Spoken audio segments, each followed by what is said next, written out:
So many quilts today start out with simple 2.5-inch strips or 5-inch squares or 10-inch squares. Try the new Shape Cut Pro ruler to cut all your strips and squares quickly and accurately.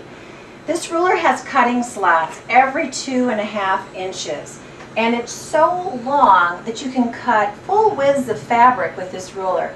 In fact, if you are a kit maker, you can layer as many as 8 layers of fabric full widths under this ruler to cut your kits.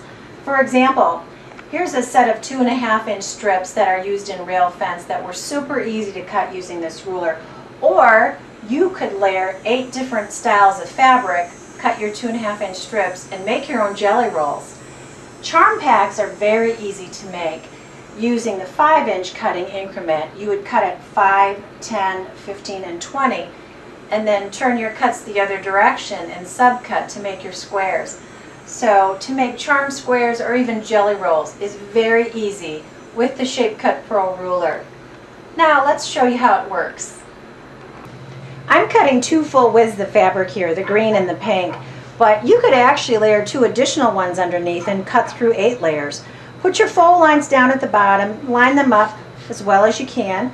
Put your ruler over the top, lining up the bottom 0 horizontal marking on the fold line of your fabric. And we're always going to start by making a cut at the 0 marking like you see here. And what that does is that allows us to square up the edge of our fabric. I'm going to start by cutting 2.5-inch strips like you would if you were making jelly rolls. So you cut at 2.5, and again at 5, and then you cut again at 7.5, and you can walk your hand up the ruler as you cut, and then I'll put my blade in again at 10, and that'll get me 4 2.5-inch strips.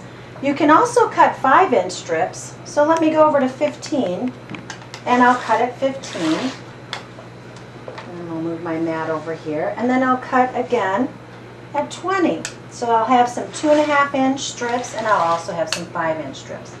So let's take our fabric away and see what we have here. So here I have my perfect 5-inch strips here and here. And then here I have my 2.5-inch strips. I'll just pull one away so that you can see how accurate these really are. It's my perfect 2.5-inch strip. Now, one of the other things that you can do is you can subcut these 2.5-inch strips into squares by simply changing the position of your ruler and using one of the cut edges as your bottom edge, lining up on that 0 horizontal marking.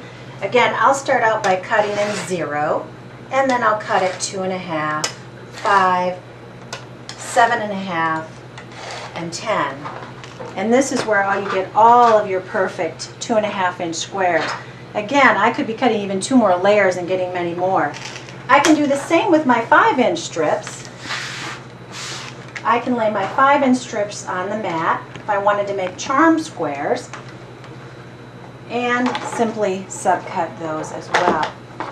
Let's move these down a little bit and keep them all lined up with all your layers underneath. And then line up the bottom edge on that bottom 0 horizontal marking, like so. And again, start out by cutting in your 0, and then I'll cut at 5, 10, and even go up to 15. And look at this, all of these beautiful charm squares. So I'm almost ready to begin my charm pack or have squares readily available to produce a small quilt.